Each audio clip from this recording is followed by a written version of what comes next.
함께 인사 나눕시다. 사랑하고 축복합니다. 당신은 하나님의 형상입니다. 아멘. 저희가 서로를 하나님의 형상으로 바라볼 줄 아는 자들이 되기를 원합니다. 죄로 인해서 왜곡되어 버린 그런 우리의 눈이 다시 믿음의 능력으로 밝아지기를 원합니다. 우리가 죄의 눈으로 바라보면 서로의 허물이 먼저 보이고 또 서로를 더 정죄하게 되고 판단하게 되고 나를 기준으로 그 사람을 보죠. 이것이 우리 어쩔 수 없는 지금 우리의 연약함이고 또한 한계이지만 우리가 믿음의 능력으로, 아멘, 말씀의 능력으로, 성령의 능력으로 그 모든 죄의 능력을 이기고 돌파하는 자가 되어야 될 줄 믿습니다. 자, 가장 먼저는 우리가 사람을 바라보는 눈부터 바꿔야 되겠다 하는 생각을 해봅니다.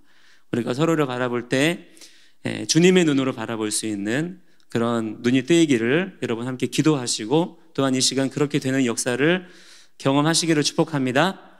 자, 그것만 돼도 여러분의 삶 가운데 아마 엄청난 변화들이 일어날 겁니다. 사람과 사람 사이의 관계가 인생이잖아요.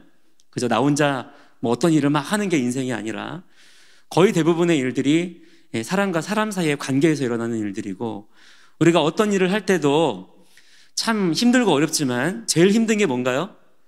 그 일이 힘들게 하기보다 일은 그냥 해 나가면 되는데 참 도무지 해도 잘 안 되는 일이 있죠. 그게 뭐냐면 사람과 사람 사이의 관계의 문제입니다. 저도 직장 생활을 해본 적이 있고 또 지금도 목회의 자리에서 여러 사람들과 관계하는 일이 많잖아요. 목회에 있어서도 마찬가지고 또 직장에 다닐 때도 마찬가지였고 일이 힘든 게 아니에요. 일은 오히려 어떤 일을 헤쳐나갈 때 그 일에 대한 만족감이 있습니다. 보람이라는 게 있어요. 근데 제일 힘든 것은 또 나에게 상처를 주고 어렵게 하는 것은 무엇이냐면 사람과의 관계입니다. 관계. 여러분, 관계의 문제만 우리가 예수님의 보혈의 능력으로 또한 부활의 능력으로 성령의 능력으로 우리가 해결함을 볼 수 있다. 여러분, 그러면 인생이 여러분 달라질까요? 안 달라질까요? 많이 달라질 겁니다. 정말 많이 달라질 거예요. 여러분의 모든 관계 가운데 십자가 복음의 능력이 발휘되어져야 될 줄 믿습니다.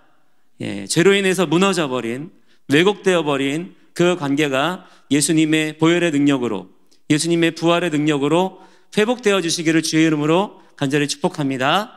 자, 여러분, 십자가의 복음의 능력은 우리의 영혼만 간신히 구원하는 것이 아닙니다. 하나님은 창조주이십니다. 아멘. 하나님은 창조주이시기 때문에 하나님이 지으신 모든 것을 완전하게 주님께서 지으실 때 보시기에 좋았다라 말씀하셨던 그 모습대로 완전하게 구원하시는 능력이심을 믿으시기 바랍니다. 여러분의 영혼만이 아니에요. 여러분의 영혼만을 간신히 구원하시는 분이 아니십니다. 주님은 완전한 구원을 우리에게 주십니다. 아멘. 이것을 믿는 자는 오늘 하루를 살아갈 때 그 구원의 능력을 여러분의 모든 삶의 자리 가운데 맛보며 살 수가 있게 되는 거예요. 근데 많은 경우에 우리가 십자가 복음을 듣고도 믿고도 어떤 식으로 생각하나요? 주님께서 나의 영혼만을 구하셨다라고 생각합니다. 그래서 예수님의 구원의 능력이 지금 현재 내 삶 속에는 사실상 아무런 능력도 아니라고 생각하는 것들이 깔려 있어요. 여러분, 이 불신의 장막을 걷어내는 자들이 되시기를 바랍니다. 여러분, 예수님께서 우리를 십자가의 보혈로 덮으십니다. 또한 성령의 강림하심으로 말미암아 우리 가운데 하나님의 나라를 이루십니다. 할렐루야. 자, 여러분, 그 가운데에 주님의 통치가 지금 일어나고 있는 거예요. 여러분의 모든 심령 가운데 모든 영이 결박되어진 것은 물론이거니와 여러분의 모든 육신의 문제들이 또한 해결함을 보기를 원합니다. 혹시 여러분의 몸이 아픈 분이 계시다면 또한 여러분의 어떤 여러 가지 문제 상황들을 직면하고 계시고 어떤 일 때문에 지금 힘들어하는 분들이 계시다면 또한 경제적인 문제도 마찬가지겠죠. 또 아까도 말씀드렸지만 가장 우리를 힘들게 하는 것은 여러 가지 종류의 관계의 문제죠. 관계의 문제. 자, 이런 모든 부분에 있어서 또한 더 크게 보자면 이 나라와 민족 가운데 모든 정치적인, 경제적인 또한 모든 교육의 문화의 모든 혼란의 상황들도 마찬가지로 주님께서 능히 다스리시고 통치하시는 그러한 분이신 줄을 여러분 믿으시며 사시기를 축복합니다. 그게 믿음의 능력이에요. 자, 이것이 우리가 거듭났다라고 고백할 때에 우리가 경험되어지는 삶입니다. 여러분 예수님 믿으시죠? 안 믿나 봐. 여러분 예수님 믿으시죠? 예. 뭘 믿으세요? 예수님 믿는다라고 할 때 여러분 예수님에 대해서 어떤 부분을 뭘 믿으십니까? 자, 저는 여러분에게 늘 사실상 같은 주제를 얘기하고 있다고 보셔도 돼요. 제가 오늘 마찬가지로 또 언제나 여러분 앞에 서서 여러분에게 말하는 주제는 뭐 엄청나게 새롭거나 엄청나게 뭐 신비하거나 그런 내용이 아닙니다. 이미 여러분이 익히 다 알고 있는 주제들, 익히 다 알고 있는 내용들이에요. 십자가의 복음, 뭐 부활의 능력, 예수님의 다시 오심, 뭐 거룩의 능력 다 여러분 처음 들어봤습니까? 아마 교회 조금만 다녀보면 그런 용어들, 단어들, 표현들 아마 익숙하실 거예요. 자, 근데 문제는 뭐냐면 우리가 그런 용어들이나 표현들을 모른다는 게 문제가 아니에요. 차라리 저는 그래요. 모르면 좋겠어요, 차라리. 왜? 새로 배우면 되니까. 새로 처음부터 배우면 되니까. 그런데 우리가 너무 막연하게 알고 있는 것들이 많아요. 사실은 우리가 그것에 대해서 진지하게 생각을 해보면 몰라. 별로 아는 게 없어요. 믿음 혹은 뭐 구원, 또 예수님의 다시 오심, 하나님의 창조, 뭐 이런 부분들 우리가 익숙한 표현이긴 하지만 조금만 생각해 보세요. 혹시 여러분 구원에 대해서 또는 믿음에 대해서, 사랑에 대해서 여러분이 누군가에게 설명할 수 있습니까? 정말 어떤 사람이 정말 믿음에 대해, 복음에 대해 알기 원해서 여러분을 찾아왔어요. 나 복음을 듣고 싶다, 나 믿음의 일들에 대해 알고 싶다 라고 여러분을 찾아온다면 그러한 여러분이 알고 있는 그 용어들에 대하여 여러분들이 일목요연하게 설명할 수 있는 것들이 얼마나 있습니까? 자, 여러분만의 문제가 아니라 기독교 전체의 문제예요. 지금 이것이 굉장히 심각합니다. 우리가 여러분 교회의 사명은 무엇입니까? 복음을 증거하는 것이죠. 우리는 복음의 증인으로 부름 받았습니다. 그러므로 너희는 가서 모든 민족을 제자로 삼아 아버지와 아들과 성령의 이름으로 세례를 베풀고 내가 너희에게 분부한 모든 것을 가르쳐 지키게 하라. 아멘. 자, 이것을 위하여 볼지어다 내가 세상 끝날까지 너희와 항상 함께 있으리라. 아멘. 주님이 왜 우리와 함께 하시죠? 사명 감당하게 하기 위해서. 그것이 우리의 존재의 이유이고요, 목적이고요. 그 사명을 감당할 때 여러분의 삶 가운데 진정한 기쁨과 즐거움과 소망이 샘솟게 됩니다. 혹시나 여러분 가운데 인생이 무기력감에 빠져 계신 분들이 계시다. 내가 무언가를 막 열심히 하고 있는 것 같기는 한데 인생이 막 무료해요. 무기력해져요. 자, 왜 그럴까요? 내가 사명 감당하고 있지 않다는 사인이에요. 그러한 무기력감, 그런 어떤 무료함에 지금 여러분이 혹시 사로잡혀 계시다면 여러분이 기도의 자료로 나와야 합니다. 주의 말씀을 다시 봐야 합니다. 그래서 뭐 해야 되느냐? 하나님께서 여러분에게 맡기신 사명이 무엇인지를 여러분 회복하셔야 돼요. 발견하셔야 합니다. 그리고 그것을 성령님의 인도하심 가운데 감당하셔야 됩니다. 그래야 여러분의 인생이 즐겁고 행복합니다. 할렐루야. 돈이 많아도 그 돈이 여러분에게 행복을 가져다 주는 게 아니에요. 돈은 굉장히 중요한 것입니다. 하나님께서 돈도 우리에게 공급해 주십니다. 그러나 그 돈을 가지고 뭐를 해야 되느냐? 사명 감당할 때 이것이 기쁨이 되고 능력이 되는 것이지 그 돈 자체가 우리에게 어떤 행복이나 즐거움을 가져다 주는 게 아니라는 것을 알아야 된다는 거예요. 자, 여러분 사명 감당하는 자가 되십시오. 사명 감당하는 자가 되십시오. 자, 사명 감당이라는 것은 여러분에게 있어서 여러 가지 디테일한 모습들로 드러나게 될 것입니다. 모두가 다 똑같은 일들을 똑같이 되는 게 아니에요. 하나님은 우리를 다 다르게 지으셨고요. 각자에게 다 다른 능력을 주셨습니다. 자, 그것은 무엇이냐면 하나님께서 복음의 역사를 획일된 모습으로 그렇게 똑같은 모습으로 그렇게 하기를 원치 않으신다는 거예요. 하나님이 지으신 창조 세계를 보세요. 얼마나 다양합니까? 지금 여러분 우리가 여러 가지 생명체들, 또 과일들, 동물들, 뭐 물고기들 우리가 알고 있는 것들이 있지만 여러분 다 아세요? 우리가 알지 못하는 과일들이 더 많고요. 우리가 그 이름도 모르는 곤충들, 물고기들, 생물들이 훨씬 더 많습니다. 이 하나님의 창조의 세계를 보면 하나님의 아이디어가 얼마나 광활한지 말이죠.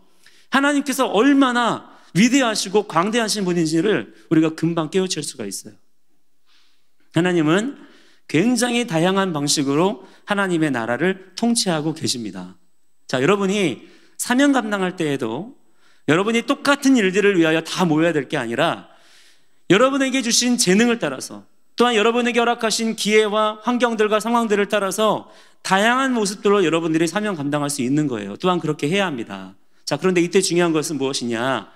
그 모든 것들이 한 방향으로 나아가야 된다는 거예요. 목적은 하나여야 합니다. 무엇입니까? 예수님의 십자가의 복음을 증거하는 데 쓰여져야 된다라고 하는 거예요. 자, 그렇다면 여러분, 십자가의 복음이 말하는 게 무엇이죠?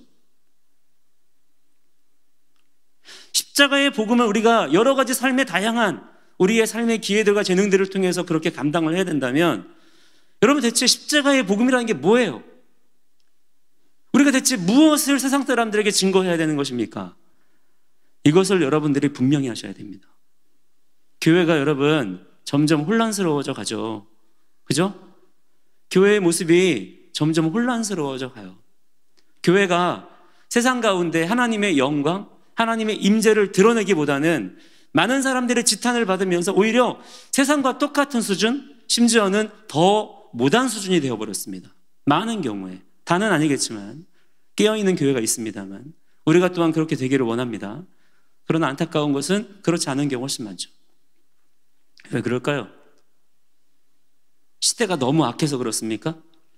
지금 세상이 너무나 악해져가지고 교회가 길을 못 펴는 거예요? 여러분, 시대는 어느 때나 악했어요. 창세기 3장 이후로 세상이 덜 악했던 때가 없습니다. 온 세상은 지금 죄 가운데 사로잡혀 있어요. 어느 한 시대도 선했던 때는 없습니다. 왜 여러분 이 시대 가운데 교회가 이렇게 어려움을 경험하게 되었느냐? 여러분, 교회 안에 하나님의 능력이 상실된 거예요. 교회가 길을 펴지 못하는 이유가 있습니다. 교회가 가지고 있는 능력이 무엇인지를 깨닫지 못하기 때문이에요. 그것을 깨닫지 못하기 때문에 교회가 어떻게 합니까? 세상을 닮아가요. 교회가 실패하는 여러 가지 이유들을 설명하면서 왜 교회가 실패하느냐, 왜 교회가 어려움을 당하느냐, 왜 교회가 부흥하지 못하느냐, 이런 주제를 가지고 세미나 같은 거 하잖아요. 가서 들어보면 어떤 얘기 하는 줄 압니까? 우리가 유행에 조금 더 민감하지 못했다.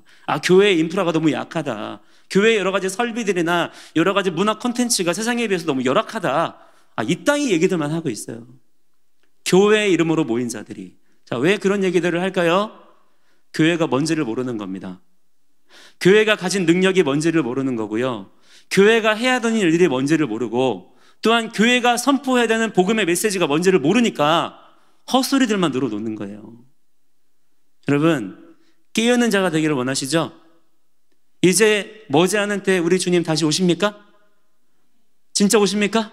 우리는 주님의 종된 자들로서 우리의 주인 되신 분을 우리가 만나야 될 거고요. 그분 앞에 우리의 모든 그동안 했던 일들을 계수해야 될 것입니다. 그때 우리가 주님 앞에 보고해야 될 것이 있어야 돼요. 그때 여러분, 주님 앞에 뭐를 말하겠습니까? 뭐를 말씀드리겠어요? 여러분, 하나님께서 우리에게 명하신 것이 무엇인지를 주의 거룩하신 말씀을 통해, 또한 이 말씀을 깨닫게 하시는 성령님의 가르치심을 통해 분명히 알고 믿는 자들이 되시기를 축복합니다.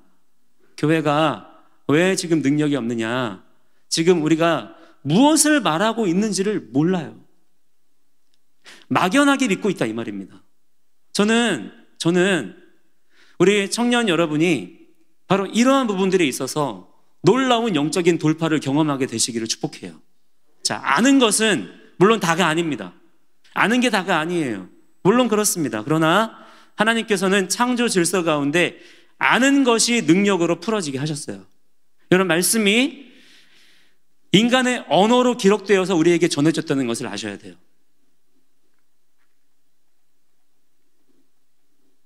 여러분에게 말씀에 대한 지식이 있기를 축복합니다. 말씀을 아는 자들이 되시기를 축복합니다. 우리가 알고 믿는 자들이 돼야 되지, 우리가 막연한 열정으로, 그냥 막연한 열심으로만 달려가면 우리가 무서운 일을 경험하게 될 수가 있다는 거예요.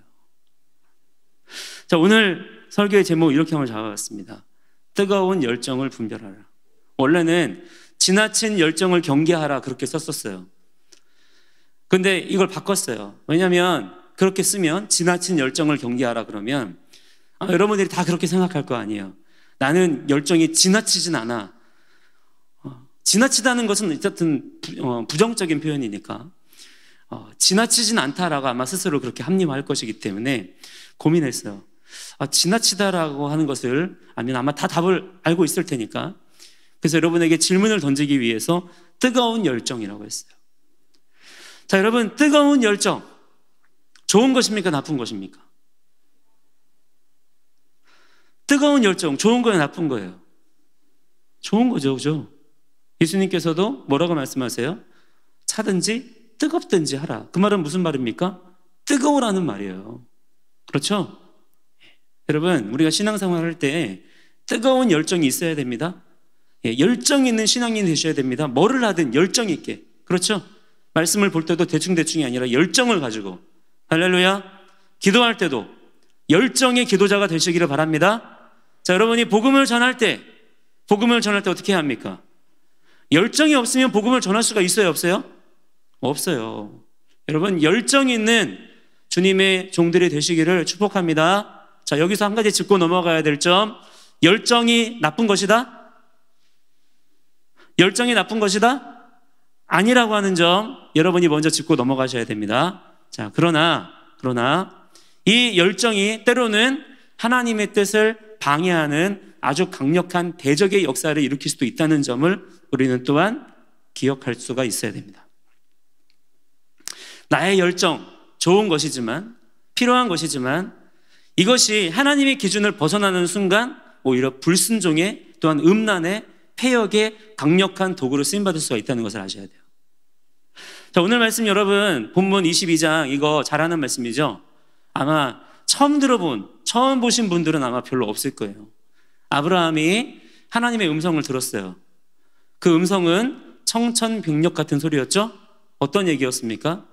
하나님께서 100년 만에 주신 그 아들 이삭을 모리아산에 데려가서 번제의 제물로 바치라는 거예요. 자, 번제는 칼로 사람을 죽여서 그 사람이 있는 모든 내장을 다 긁어내는 겁니다. 각을 떠서 하나님께 불로 태워서 드리는 그런 모습이에요. 그것을 하나님께서 주신, 하나님이 주신 자녀입니다. 이삭에게 행하라는 거예요. 자, 여러분이 이 말씀을 여러분이 또한 들었다면, 자, 여러분은 마음이 어떠실 것 같아요? 아직 애를 안 놓아봤으니까 막 실감이 안 나실 수도 있지만, 그러나 여러분 전혀 실감이 안 나지는 않죠? 심정적으로 여러분 느낌이 오지 않습니까? 내 아이예요, 내 아이. 예. 심지어 아주 어렵게 낳은 아이입니다. 그리고 하나님께서 분명히 그 약속의 표징 가운데 하나님이 약속의 증거로 주신 자녀라고 하는 그 증거도 가지고 있어요. 너무나 귀한 자녀입니다. 네, 어느 날 하나님께서 그 친밀하신 하나님, 그 언제나 나의 삶을 인도하시고 나의 삶의 보호자가 되시고 지금 이때까지 나를 이끌어주신 하나님, 그분께서 나에게 어느 날 말씀하시기를, 분명히 그분의 음성이에요. 분명히 그분의 음성이라 말입니다. 근데 뭐라고 말씀하세요? 네 아들을 번제로 나에게 드려라. 자, 여러분이 말씀을 볼 때 남의 이야기인 것처럼 읽지 마시고 좀. 예. 자, 여러분이 아브라함이라면 이거 어떻게 하겠어요? 굉장히 어려운 일이죠. 자, 그러나 아브라함은요 정말 믿음의 조상다운 사람이었습니다. 자, 어떤 부분에서 그랬느냐? 하나님의 음성이 들렸을 때 1절, 2절 말씀이 하나님의 음성이 들리는 그 장면인데 3절에 보니까 어떤 표현이 나옵니까?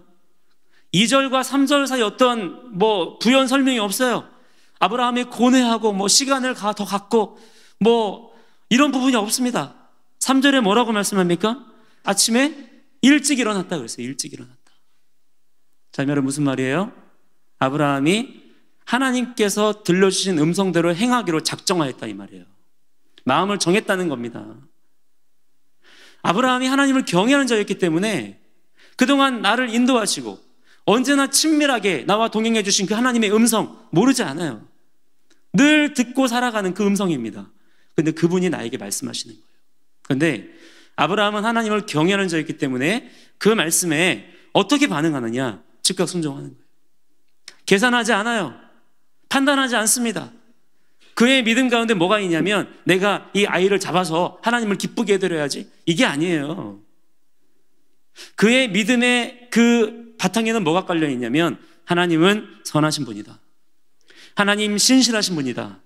하나님 좋으신 분이다. 자, 이 믿음으로 아브라함은 훈련이 되어 있는 사람입니다. 그래서 하나님의 그 음성이 들려올 때 그는 의심하지 않았어요. 주저하지 않았어요. 그는 판단하거나 계산하지 않았습니다. 자, 이것은 여러분 아브라함이 우리와 뭔가 다른 사람이어서가 아니에요. 아브라함은 그 고난의 시간들을 통하여 믿음의 훈련이 된 사람이고요. 우리는 아직 그렇지 못한 부분들이 있는 정도의 차이. 여러분도 모두가 다 그러한 믿음의 훈련을 통과하셔서 이러한 믿음의 거장으로 서시는 자들이 되시기를 축복합니다. 자, 여러분, 이때 우리가 아브라함에게서 중요한 신앙의 태도를 배워야 돼요. 자, 하나님의 말씀이 들려옵니다. 하나님의 음성이 들려옵니다. 그때 우리 믿음의 사람들이 취해야 될 반응은 무엇입니까? 계산하고 판단하고 따져보고 하는 것이 아니라 어떻게 하는 거라는 거예요? 아침에 일찍이 일어나 지체하지 않았다, 이 말이에요. 따라합니다. 즉각 순종. 즉각 순종. 여러분, 순종이라고 하는 것은 반드시 그 앞에 즉각이라는 것이 붙어야 순종이 되는 것입니다. 제가 제 아이에게 전에도 한번 이 예화를 드린 적이 있지만, 현민아, 가서 물 한 컵만 떠와.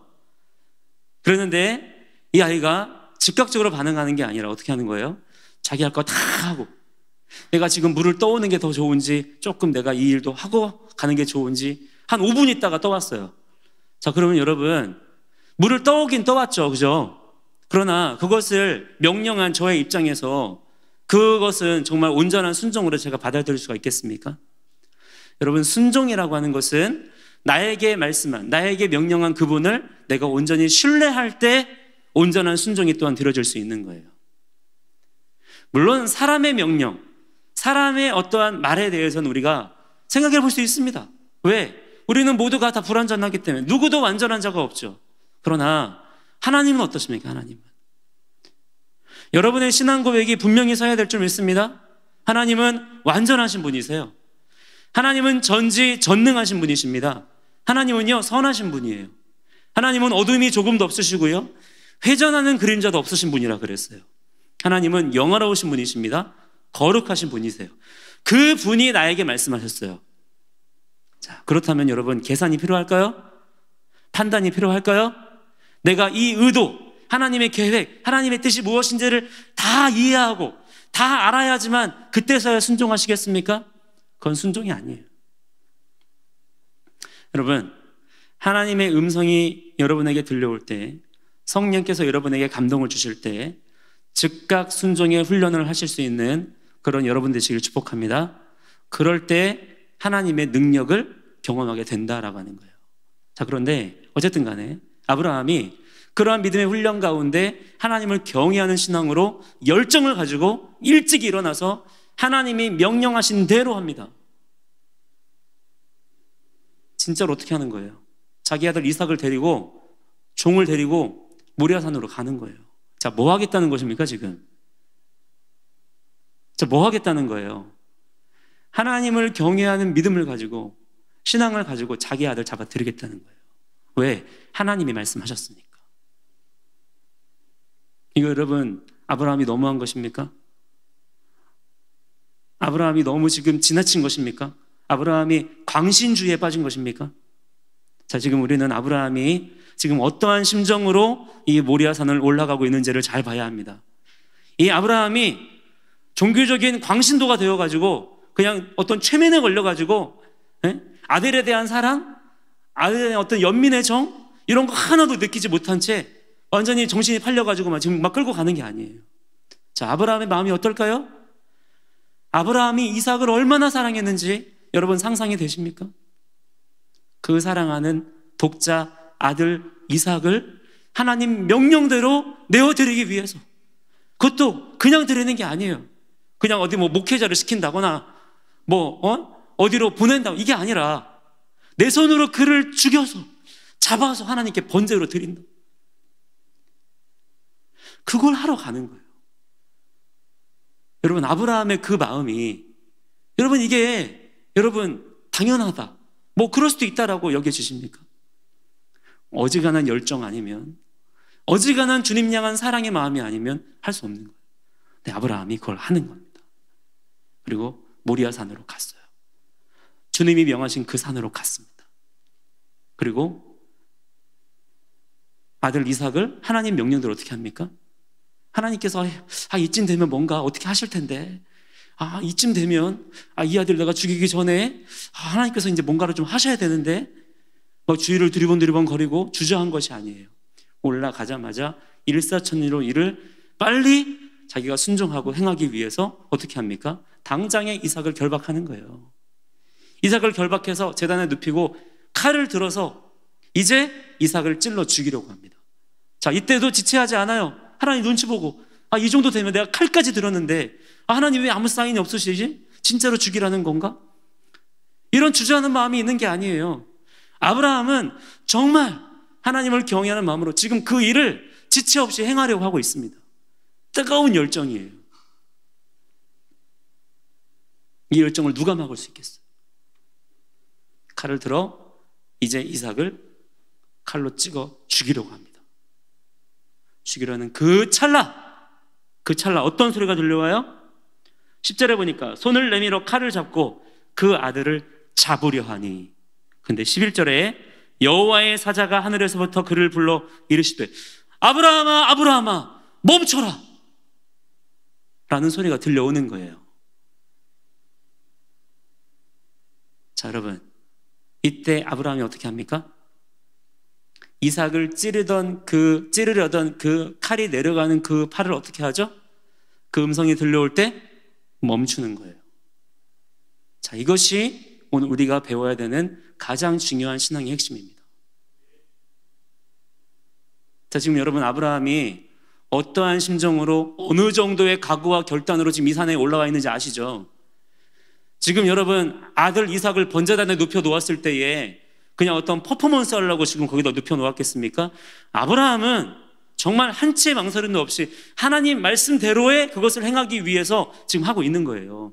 주님, 제가 주님을 경외합니다. 주님 사랑합니다. 주님 위대하신 분이십니다. 주님 뜻대로 행하기 원합니다. 그 열정을 가지고 칼로 내리치는 거예요. 네, 그때 주님 음성이 들려와요. 아브라함아 아브라함아 멈추어라. 12절에 그 아이에게 내 손을 대지 말라. 그에게 아무 일도 하지 말아라. 나에게 아들 이삭을 잡아 드려라고 말씀하셨던 그 하나님이 이제는 말씀을 바꾸셔서 하지 말아라고 말씀하시는 거예요. 근데 여러분, 지금 아브라함에게 뭐가 있어요? 하나님께서 말씀하셨던 그 일을 행하기 위한 추진력이 있는 거예요. 열정이 있는 거예요. 내 사랑하는 독자 아들 이삭을 바쳐서라도 하나님께 영광을 돌리고자 하는 그 뜨거운 불타는 마음이 있다 이 말입니다. 자, 그 마음이 있어요. 자, 여러분 같으면 그때 어떻게 하시겠습니까? 아닙니다. 하나님, 저는 정말 하나님을 경외하는 자입니다. 정말 하나님을 사랑하는 자입니다. 제가 제 믿음을 주님 앞에 증명해 보이겠습니다. 주님, 제가 이제 다 왔습니다. 지금 내리고 있는 이 칼 마저 내려서 하나님께서 명하신 그것 제가 순종해 보이겠습니다. 하나님께서 그 뒤에 하나님을 내 행하려면 하십시오. 저는 주님 말씀대로 정말 순종하겠습니다. 여러분, 그 열정으로 지금 아브라함은 충만해 있는 상태. 하나님 눈치 보고 있지 않아요. 네, 아브라함이 어떻게 합니까? 하나님께서 하지 말라라는 음성을 주실 때 그 음성에 또한 즉각 반응합니다. 자기의 열정을 멈춰버리는 거예요. 그냥 달려가지 않아요. 그냥 자기의 지금 일고 있는 영적인 추진력을 그냥 그대로 밀어붙이지 않습니다. 지금 이 순간 하나님께서 하시는 그 말씀에 또한 즉각 순종하는 거예요. 자, 이것을 보셔야 합니다. 하나님께서 너는 가라 하실 때 여러분이 갈 수 있어요. 믿음의 훈련이 된 분이라면 갈 것입니다. 왜? 하나님께서 가라고 하시니까. 내가 가서 하나님께 영광을 돌리겠다고 말할 수 있는 거예요. 그런데 하나님께서 어느 날 가지 말라는 거예요. 지금 다 챙겨놓고 내가 모든 결단 다 해놓고 내가 삶 다 정리해놨는데 하나님께서 가지 말라고 하셔요. 어느 날 갑자기. 그럼 여러분 그냥 그 날로 여러분 다시 짐 푸시겠습니까? 특히 아브라함 같은 이러한 심정이라면, 그 마음속에 뭐 눈치 보고 있던 사람이라면, 마지못해 가려고 했던 사람이라면 그런 가지 말라, 하지 말라라는 말이 들려올 때 너무 감사하죠. 그죠? 바로 중단하겠죠. 그러나 마음속에 정말 온전한 순종으로 가려고 하는 열정으로만 가득해요. 그 사람에게 하지 말라라고 하셨을 때 아마 하나님의 음성으로 듣지 않을 거예요. 그 말대로 하려고 하지 않을 거예요. 여러분, 그렇기 때문에 하라라는 말씀에 순종하는 것보다 하지 말라, 멈추어라 라는 말씀에 순종하는 믿음이 더 큰 믿음입니다. 여러분의 신앙의 열정 중요합니다. 여러분이 하나님을 위해 무언가를 충성하고 헌신하고 여러분이 정말 여러분의 것을 쏟아내고 하는 것들 너무나 중요한 거예요. 근데 여러분, 그 열정이 나를 삼키우지 않도록 조심하셔야 됩니다. 그 열정이 주님을 위한 것이라고 내가 착각할 수 있다는 것을 알아야 돼요. 하나님은 우리의 열정, 우리의 헌신, 우리의 어떤 미션을 기뻐하시는 게 아니라 그랬어요. 하나님은 우리에게 인애를 원하신다 그랬습니다. 하나님의 은혜에 반응할 줄 아는 삶, 하나님의 말씀을 청종하는 자를 주님이 기뻐하신다 그랬어요. 자, 어떠한 사람이 하나님을 기쁘시게 합니까? 하나님의 말씀을 듣고, 하나님의 말씀을 듣고 지키고 준행하는 자를 기뻐하신다는 거예요. 자, 여러분, 오늘 여러분이 아주 중요한 영적인 기준을 한 가지 여러분이 알아가셔야 됩니다. 여러분 청년이죠, 그죠? 여러분 청년이죠. 여러분이 더 뜨겁고 더 충성된, 더욱 견고한 신앙을 가진 그러한 믿음의 청년들로 세워주시기를 축복합니다. 주님께서 가라 하실 때 망설임이 없이 하나님께서 가라 하신 그것으로 뛰쳐 달려나아갈 수 있는 즉각 순종으로 훈련된 그런 주님의 종들이 되시기를 바랍니다. 이 시대 가운데 정말 아무나 할 수 없는 그러한 신앙의 열정을 가지고 그러한 일들을 감당할 수 있는 여러분 되기를 축복합니다. 그러나 여러분, 그 열정의 근거를 나의 열심 위에 세우시면 안 된다 이 말이에요. 아브라함이 이삭을 잡아 드리라 하는 말대로도 순종할 수 있었고, 하지 말아라, 그 아이에게 손대지 말아라는 말씀에도 온전히 순종할 수 있었던 비결은 그의 모든 열정의 근거를 하나님의 말씀 위에 두고 있었기 때문이에요. 그는 하나님에게서 눈을 떼지 않았어요. 오직 하나님만 바라보았습니다. 그랬을 때에 그 열정이 하나님께 드려지더라는 거예요. 근데 많은 경우에 제가 보았어요. 얼마나 많은 그러한 경우들을 제가 목격했는지 모르고요. 저 또한 그랬던 적이 많습니다. 열정이 부어지잖아요. 그때부터는 사람들이요, 하나님을 보려고 하지 않아요. 왜? 내가 해야 되는 이 일이 있다 이거예요. 일이. 내가 이걸 해가지고 하나님을 기쁘시게 해드리겠다라고 하는 그 영적인 욕구가 더 큰 거예요. 그래서 하나님께 눈을 맞추며 그 일들을 감당하기보다는 내가 해야 되는 그 일들에 그냥 달려가는 겁니다. 그래서 하나님께서 멈추어라는 그 말씀을 듣지 못해요. 그 찰나의 음성을 듣지 못하고 그냥 밀어붙이는 거예요. 여러분, 여러분의 신앙의 근거를 여러분의 열정 위에 세우지 마세요. 여러분의 신앙의 근거를 언제나 하나님의 말씀 위에 세워두세요. 자, 그래서 여러분이 가져야 되는 열정은 사실은 한 가지입니다. 하나님의 말씀 향한 열정이에요. 아멘. 하나님의 말씀 향한 열정을 가지고 계셔야 됩니다. 사도 바울이 뭐라고 말합니까? 고린도전서 6장과 10절에 보시면 같은 이야기를 두 번 반복해요. 자, 먼저 6장 12절 시작. 모든 것이 내게 가하나 다 유익한 것이 아니요 모든 것이 내게 가하나 내가 무엇이든지 얽매이지 아니하리라. 또 10장 23절 똑같은 말씀인데 조금 다릅니다. 시작. 모든 것이 가하나 모든 것이 유익한 것은 아니요 모든 것이 가하나 모든 것이 덕을 세우는 것은 아니니. 아멘. 자, 좋은 게 아니라는 거예요. 우리는 모든 상황 속에 분별할 줄 아는 자들이 되어야 될 줄 믿습니다. 그러기 위해선 특히 이 마지막 때 얼마나 강력한 미혹의 영이 역사하고 있습니까? 그렇죠? 자, 우리가 이 세상 가운데 그냥 믿음의 일들만 있다? 그냥 순종의 일들만 있다면 여러분 열심히 하시면 돼요. 무조건 열심히 하면 돼요. 무조건 열심히 하면 좋은 일이 막 일어날 겁니다. 근데 문제는 이 땅 가운데 미혹하는 말들이 많아요. 악한 대적이 쳐놓은 것들이 많습니다. 그래서 우리는 분별하며 나아가야 돼요. 그건 좋아 보이는 것들이 다 좋은 게 아니라 이 말이에요. 서로 사랑하라라고 했다고 해서 그냥 사랑 닮은 것들 다 그냥 취하면 안 된다 이 말입니다. 용서라고 해서 그냥 용서의 행위를 아무렇게나 막 열심히 하는 사람들이 되면 안 된다는 거예요. 우리는 영적인 분별력을 가지고 있어야 됩니다. 그러기 위해선 여러분의 모든 믿음의 근거를 말씀의 열정 위에 세울 수 있도록 하셔야 된다라고 하는 거예요. 할렐루야. 그 믿음을 가지시는 이 시대에 깨어있는 청년들이 되시기를 주의 이름으로 간절히 축복합니다.